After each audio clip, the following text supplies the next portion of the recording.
নমস্কার বন্ধুরা, আমি শ্রুতি। আজকের পর্বে আপনাদের সবাইকে স্বাগত।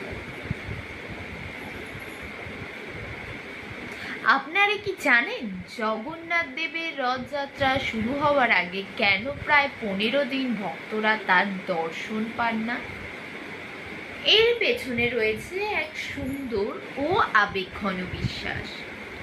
জ্যৈষ্ঠ মাসের পূর্ণিমা তিথিতে জগন্নাথ দেব, বলভদ্র ও সুভদ্রাকে 108টি পবিত্র ঘটের জল দিয়ে মহা স্নান করানো হয়। এই দিনটিকে বলা হয় স্নান যাত্রা।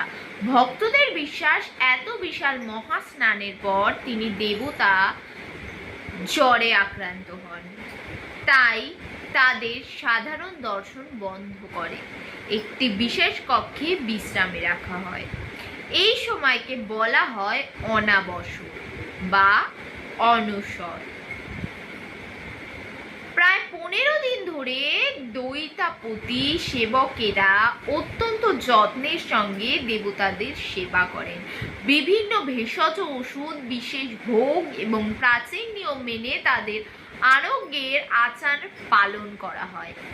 এই সময় লক্ষ লক্ষ ভক্ত অধীর আগ্রহে অপেক্ষা করেন কবে আবার প্রভুর দর্শন মিলবে। অবশেষে অনাসর শেষ হলে পালিত হয় নবযৌবন দর্শন।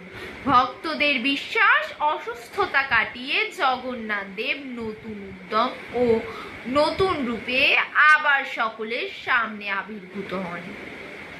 এর পরেই আসে সেই মহেন্দ্রক্ষণ রথযাত্রা।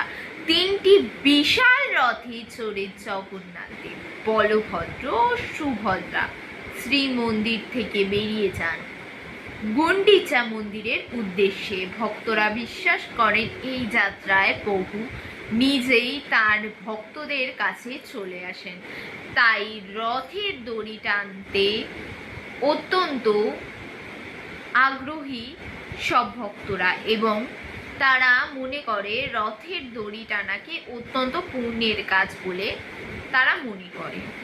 এই কারণেই স্নান যাত্রা, অনসর এবং রথযাত্রা, এই 3টি উৎসব একে অপরের সঙ্গে গভীরভাবে জড়িত রয়েছে। স্নান যাত্রা দিয়ে শুরু হয় এই ঐশ্বরিক লীলা, আর রথযাত্রার মাধ্যমে ভক্তদের সঙ্গে মিশনের আনন্দে তারা পূর্ণতা পায়। জয় জগন্নাথ।